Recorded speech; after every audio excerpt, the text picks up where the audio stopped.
Charter school boards of directors and charter school administrators should get training about federal program and physical monitoring visits early in the life of the charter school. These monitoring visits are a fact of life if the charter school receives federal funds. The charter school board has a duty to develop a policy and procedure on handling monitoring visits that prevents the school from being caught off guard. Your school should be operating in compliance with rules and regulations and generating the documents and artifacts that demonstrate compliance in the normal course of business. If you have an effective policy and procedure in place, you will never have to worry about program or physical monitoring visits because you are always prepared. Federal program and physical monitoring should never feel like an I got you moment, but it might feel that way if you and your team are not prepared. Always being prepared is your key to successful monitoring visits. Most monitoring visits are routinely scheduled an entire year or more in advance. Monitoring schedules are typically posted and available on the monitoring agency's website. You can also simply ask for a copy of the monitoring schedules. You should start preparing for the monitoring visit as soon as you get a copy of the monitoring schedule.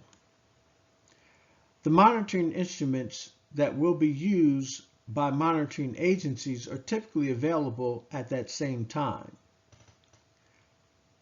You should also obtain monitoring reports from other charter schools just so that you can understand the format and become educated on the process.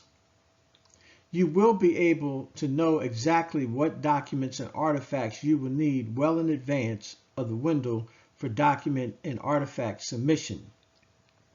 Typically, there is a window of time before the monitoring visit actually takes place that you're required to submit documents and artifacts identified in the monitoring instrument. When the window opens, you should already have all your documents and artifacts in place. If anything is unclear, ask clarifying questions well ahead of any due dates. Get all the required documents and artifacts submitted on time.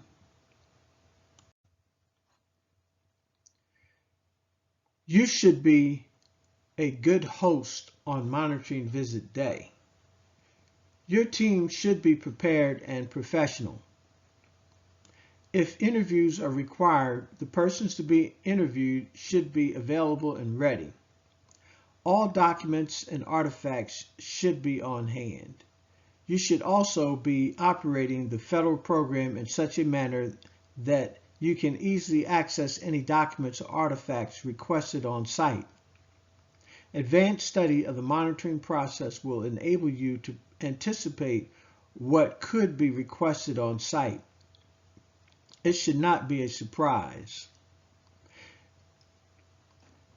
You should establish a comfortable workspace and make that available to the monitoring agency's monitoring team. Water, coffee, and pastries are a good touch. Have a list of local restaurants and ordering lists so if they want to order lunch and stay in the office that they can. Be a good host. Make the monitoring visit pleasant and professional. In most monitoring visits, you will typically know if there will be any findings or corrective actions needed before the monitoring team leaves the site and a monitoring report issued. You should take notes during the monitoring visits. Start preparing any corrective actions immediately after the monitoring visit before you get the final report if possible. When the monitoring report does come, immediately assemble your team to review it and discuss it. If you assemble your team to review and discuss the monitoring report, your team will better understand the process and be better prepared the next time there is a monitoring visit. They will work more efficient to create the required documents and artifacts in the normal course of business. Promptly and timely prepare a written response to the monitoring report, even if there are no adverse findings. There is always something you can improve. If there are findings, prepare corrective action timely and immediately if possible. Take the monitoring process seriously. The board, school administrator, federal program director, financial officer, and relevant staff should all be partners in ensuring that federal program and physical monitoring goes well for your charter school.